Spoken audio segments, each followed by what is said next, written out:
Welcome back dito sa channel natin. Magbibigay tayo ng update sa pinakabagong super mall dito sa may EDSA Cubao. Ito ang Philinvest Mall na itinayo dito sa kanto ng Aurora Boulevard at EDSA.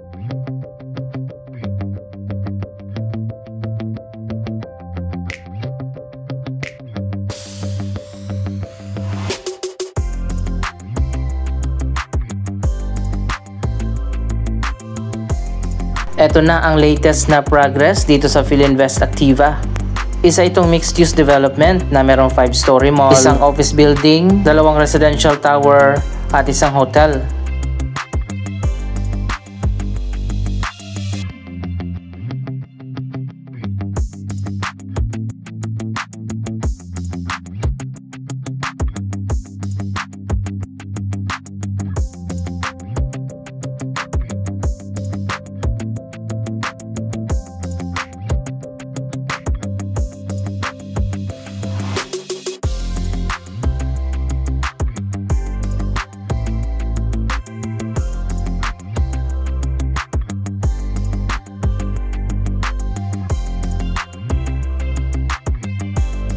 Napakaganda ng location nito na malapit lang din sa mga station ng LRT2 at MRT3 dito sa Cubao.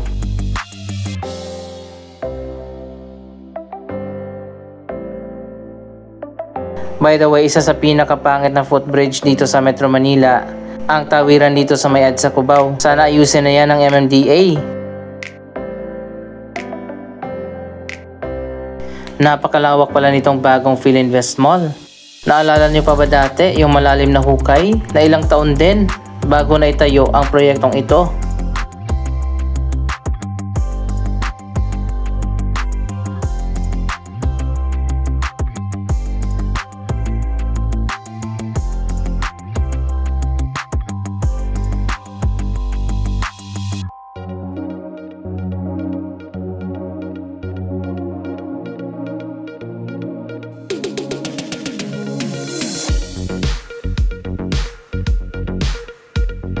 Ito na yung progress dito sa bagong residential building. Ayan, nilalagyan na ng mga glass windows. Diyan sa likod magtatayo pa ng isa pang residential tower, meron pang hotel at isa pang office tower.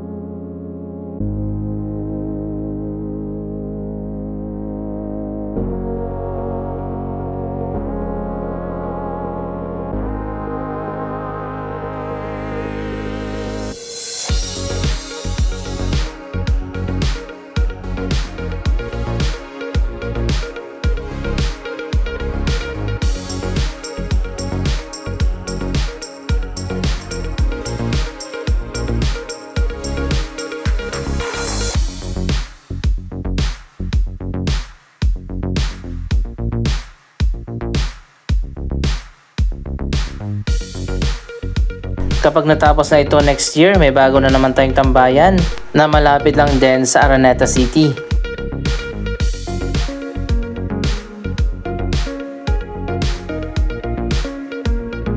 Ito na yung latest na progress dito sa may entrance. Mukhang magkakaroon pa yata ng fountain dito sa harap.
Abangan natin ang opening ng bagong Philinvest Mall sa susunod na taon.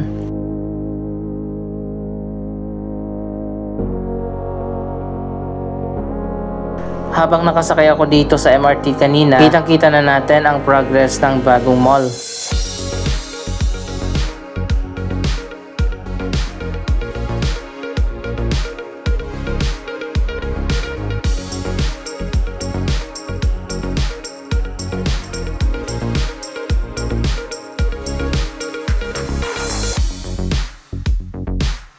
Isa pang super mall dito sa Cubao ang bibigyan din natin ng update, ang Gateway Mall 2, dahil hindi pa naman talaga tapos yan.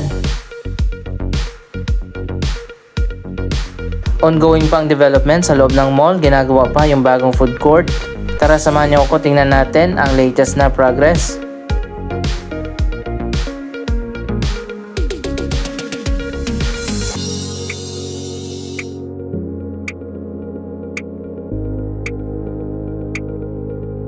Ito nga pala yung bagong Cyberpark Tower na malapit na rin matapos.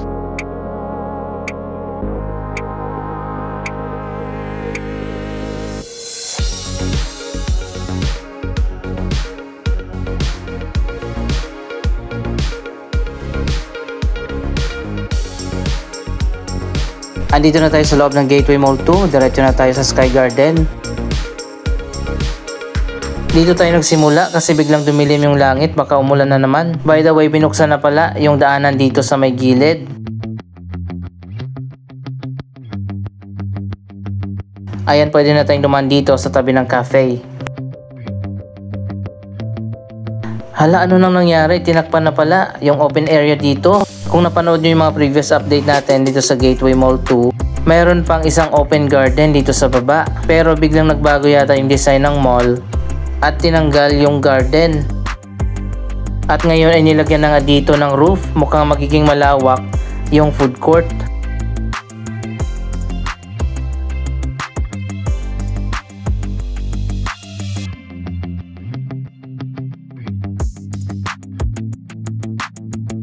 So ayun guys, hanggang dito na sa likod yung magiging food court.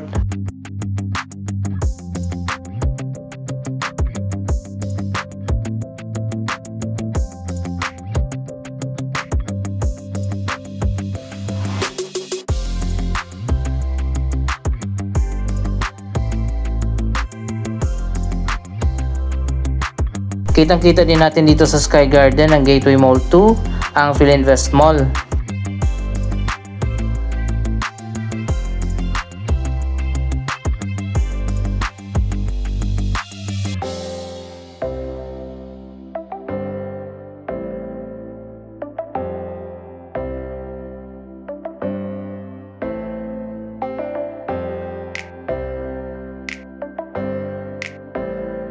Tumubo na yung mga halaman dito. Hindi na halos makita yung garden. By the way, mga flowering plants ang itinanim dito. Ito ang sensory garden.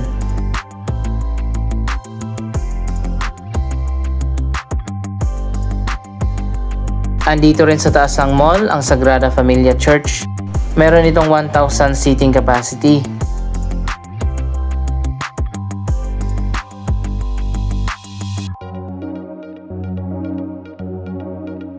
Connected naman sa mall ang Ivy Styles Hotel na ngayon ay bukas na.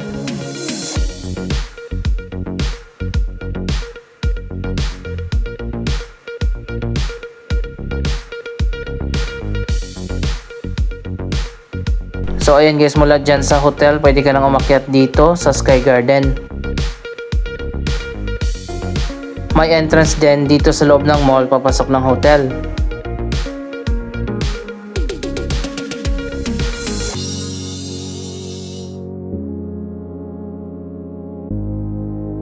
Ito na yung magiging food court. Isa sa mga feature dito ang The World Kitchen at magkakaroon din dito ng 150 na mga food outlets.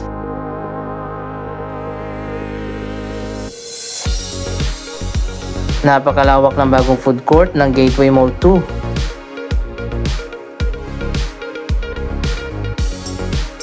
Mukhang hindi kinaya ang December na opening ng food court. Next year na siguro ang grand opening nito. Paglabas mo ng food court area, diretso ka na agad sa cinema na napakaganda rin ang interior design.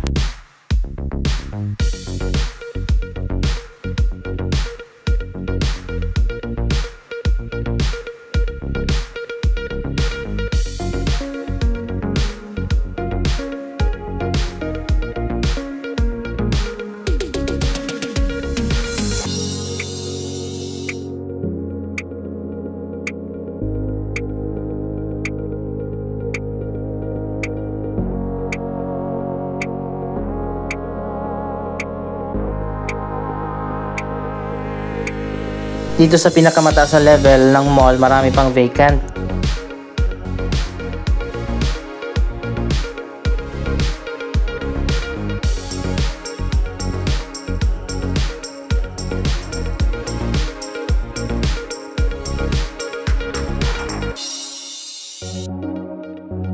Ayan guys, level 3 at level 4, marami pang bakante.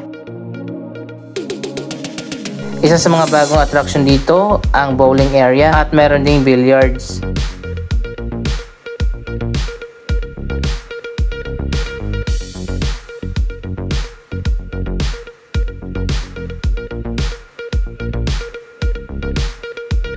Nasa magkabilang side yung bowling areas.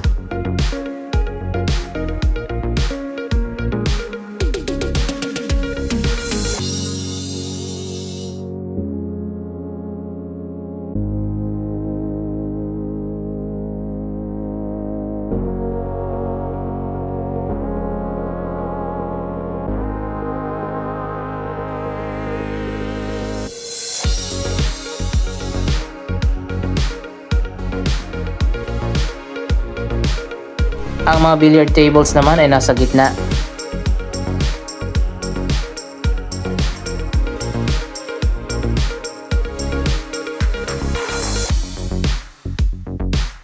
Ipapakita na lang natin yung mga coming soon na mga stores at mga restaurant. Ang tagal na nitong Surge Fitness, hindi pa rin siya nagbubukas. Andito tayo sa atrium kung saan makikita natin ang Quantum Sky View. Mukhang may event dito mamaya ang TV5 at PLDT.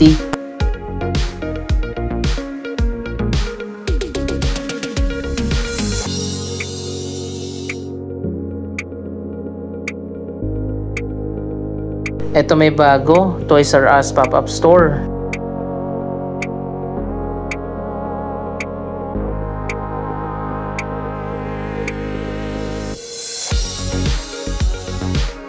Napakaganda pala ng giant Christmas tree dito sa may atrium.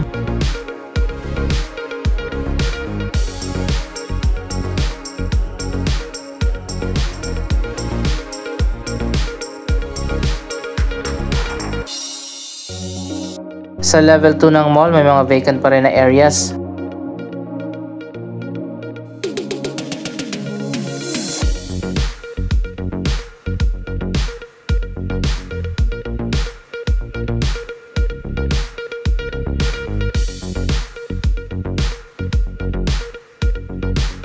Puro Japanese pala yung mga bagong restaurant dito.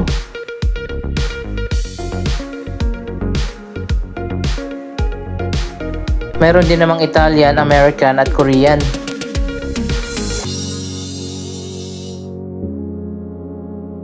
Nasaan na ang mga Filipino food restaurants? Dalawang malalaking Korean store ang magbubukas dito.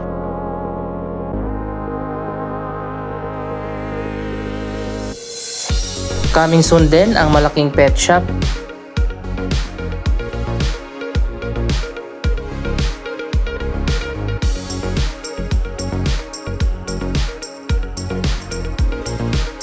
Hindi na natin ipapakita yung iba't iba mga stores at mga restaurant na naipakita na natin noon. Ang Shopwise Supermarket ay nasa lower ground floor. Andito tayo sa lagoon na merong fountain. Andito ang maraming upscale restaurant at mga cafe.